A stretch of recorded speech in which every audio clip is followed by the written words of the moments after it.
தமிழர்களின் number one choice Tamil matrimony. இந்த கூட்டணி இப்போ நடந்த தேர்தலில் இந்த கூட்டணியை பற்றி பேசுகிறோம்.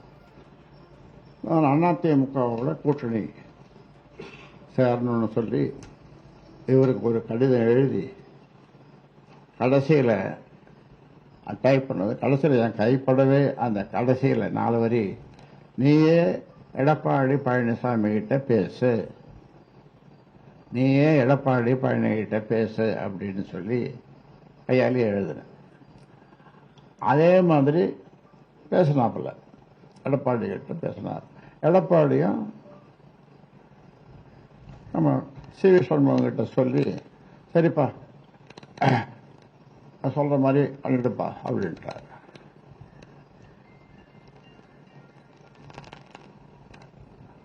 ஆனா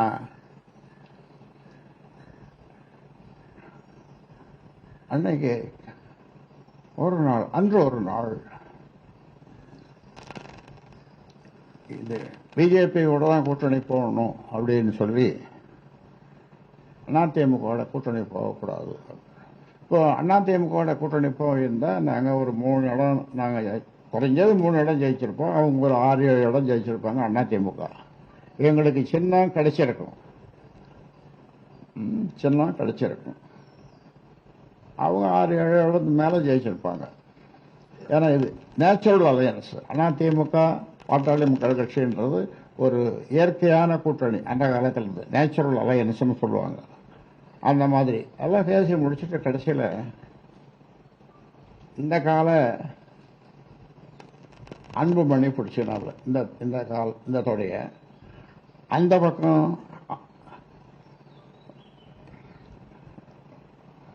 அன்புமணி மனைவி சௌமியா இந்த கால பிடிச்சின்னு 2 பேரும் அழறாங்க. எதுக்கு அழறாங்க? பிஜேபியோட கூட்டணி போகணும்.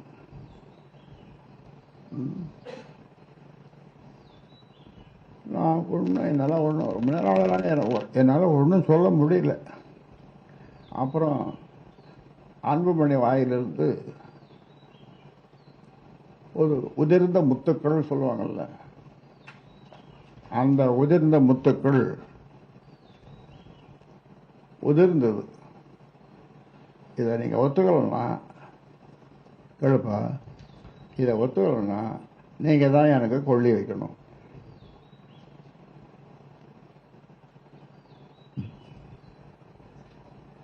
நீங்க தான் எனக்கு இந்த பக்கம் இவரு தொடைய பிடிச்சினால சௌமியா இந்த பக்கம், அப்புறம் வேற வழி இல்லாம அப்புறம் நாம நடந்தது. அதுதான்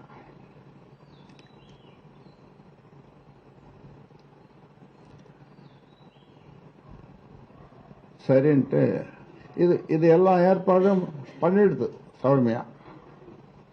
பிஜேபியோட கூட்டணின்ற ஏற்பாட்டை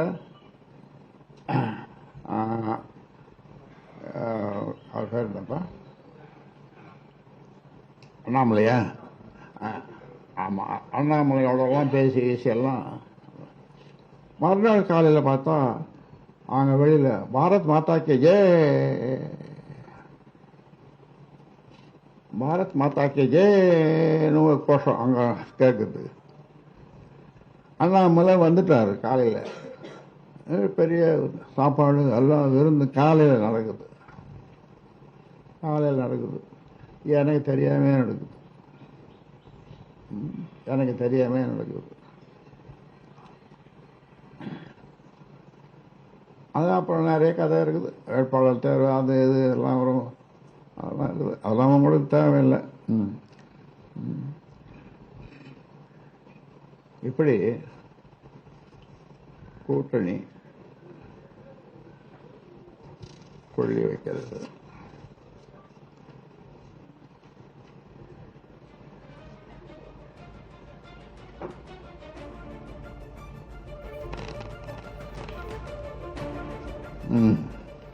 போதும் நினைக்கிறேன்.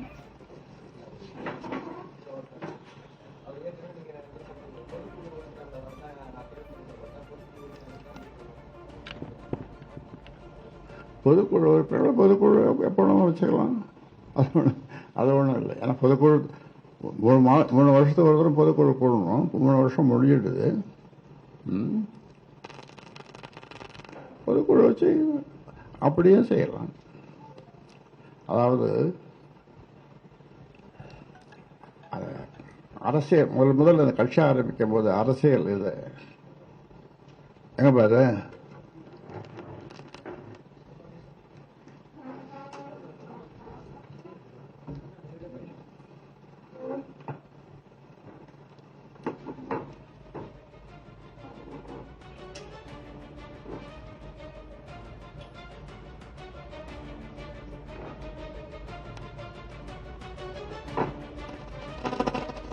இது ஒற்றை மனிதன் 95,000 கிராமங்களுக்கு 95,000 வடக்கே கும்மிடிப்பூண்டி, தெற்கே குமரிமுனை, கிழக்கு மேற்கு அப்படி போய் 95,000 கிராமங்களுக்கு போனேன்.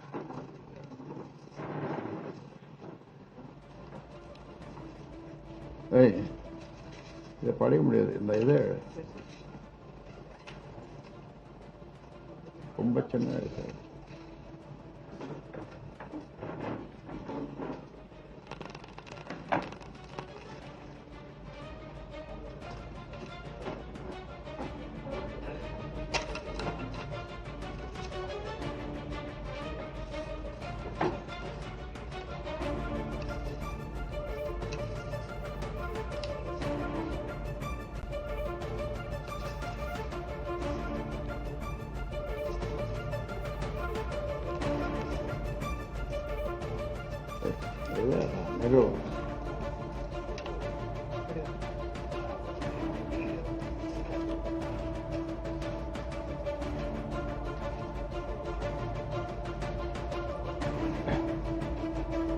நிறுவனம் கட்சி ஆரம்பிக்கும் போது அப்போ வந்து ஞானச்சன்னம்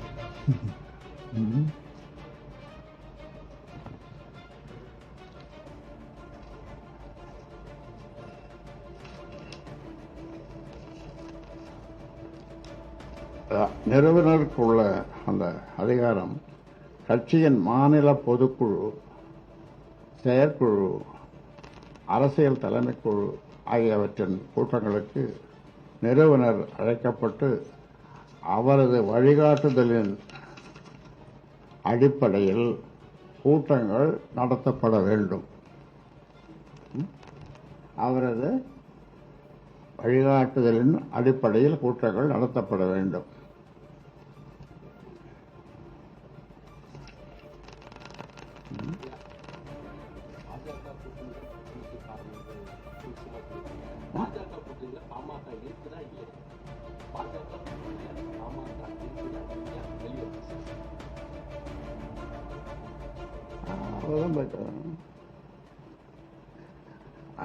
அவரை தான் கூப்பிடணும். இருக்குதா இல்லையான்னு இன்னொரு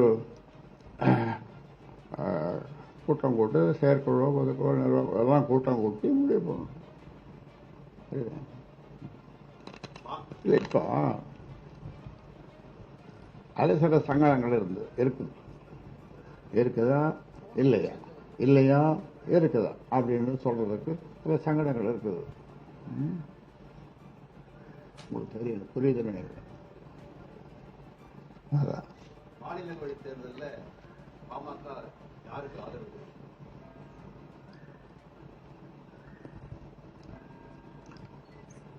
மாநில தேர்தலில் ஏன் நாங்களே கேட்கக்கூடாதா? எங்களுக்கு வேணும்னு இல்லை, எனக்கே ஒன்று கேட்கக்கூடாதா?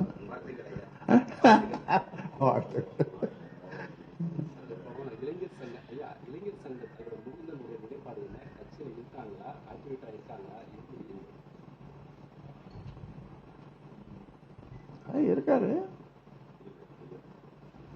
அவர் அதே பொறுப்பில் இருக்காரு. ஆமா, மோகன்தான் மாநில இளைஞரணி தலைவராக நான் அங்க அறிவிச்சுள்ளது இன்னைக்கு வரைக்கும் இருக்கிறார், தொடர்ந்து இருப்பார்.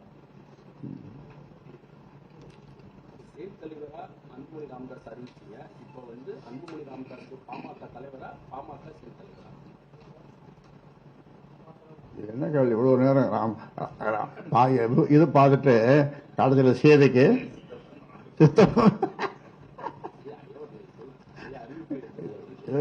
சீதைக்கு சித்தம் விடிய விடிய ராமாயணம் பார்த்துட்டு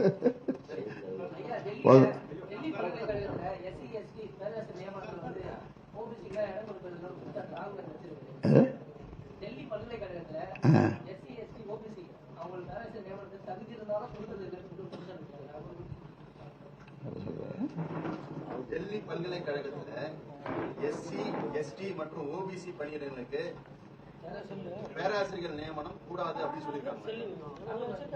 யார் சொல்லுறது? பணி வழங்கப்படாதுன்னு சொல்லிட்டு ராகுல் காந்தி குற்றச்சாட்டு வச்சிருக்காங்க.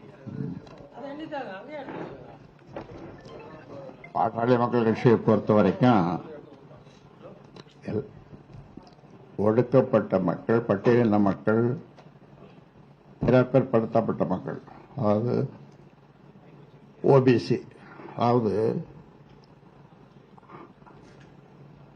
உலக பேரறிஞர் அம்பேத்கர்கிட்ட கேட்குறாங்க, நீங்கள் பட்டியலின மக்கள் எஸ்சி எஸ்டி அப்படிங்கலாம் அவங்கள மட்டும் சொல்லியிருக்கீங்க. அப்போ அவர் சொல்றார், மற்ற இவங்க தான் இந்த எஸ்சி எஸ்டி தான் அவர் சொல்றது பிற்படுத்தப்பட்ட மக்கள். கடந்த 2024 நாடாளுமன்ற தேர்தலில் அதிமுகவுடன் கூட்டணி வேண்டும் என்று தான் விரும்பியதாகவும், ஆனால் பாரதிய ஜனதாவோடு கூட்டணி அமைத்தது அன்புமணியின் விருப்பம் என்றும், ஒருவேளை அதிமுக பாமக கூட்டணி அமைந்திருந்தால் பாமகவும் 3 இடங்கள், அதிமுக 6-7 இடங்களில் வென்றிருக்கும் என்று ராமதாஸ் பேசியிருக்கிறார். அன்புமணி ராமதாஸ் மீதான தனது கடுமையான அதிருப்தியை வெளிப்படுத்தி இருக்கிறார். அரசியல் அரங்கில் முக்கியத்துவம் வாய்ந்த ஒரு நிகழ்வாக இன்றைக்கு இது பார்க்கப்படுகிறது. நாம் தொடர்ந்து இது குறித்து பார்க்கலாம். தமிழர்களின் நம்பர் 1 சாய்ஸ் தமிழ் மேட்ரிமோனி.